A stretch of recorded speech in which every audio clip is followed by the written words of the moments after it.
परीक्षा में आप एग्जाम दिए और किसी विषय में आपका क्रॉस लग गया या आप फेल हो चुके हैं, तो आपके पास ये 3 ऑप्शंस बचते हैं और इन तीनों ऑप्शन के माध्यम से आप आसानी से फिर से अपना रिजल्ट बना सकते हैं। तो जो विद्यार्थी, जो स्टूडेंट आप फेल हो चुके हैं, इस वीडियो को ध्यान से देखेंगे और ध्यान से सारी बातों को समझेंगे।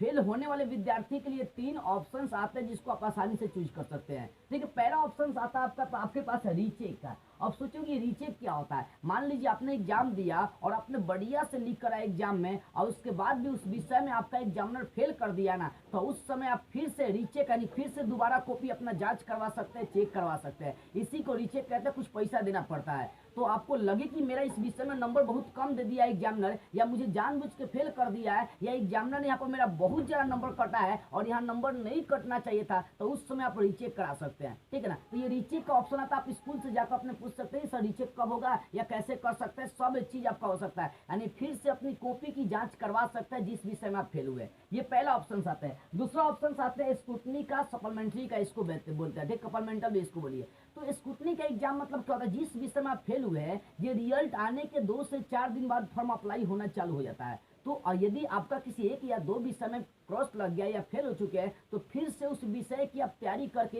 एग्जाम दे सकते हैं और फिर से अपना रिजल्ट बना सकते हैं। देखिए, स्क्रूटनी का एग्जाम इसलिए लिया जाता है ताकि आपका साल भर टाइम बर्बाद नहीं हो। जिस विषय में आपका क्रॉस लगा या जिस विषय से आप फेल हुए, उस विषय का फिर से अगले एग्जाम देकर आप निकल सकते हैं और साल भर आपका टाइम बर्बाद नहीं होगा, फिर अगला तैयारी कर सकते हैं। तो स्क्रूटनी का एग्जाम भी दे सकते हैं यदि आपका किसी विषय में, किसी सब्जेक्ट में क्रॉस लगाया था।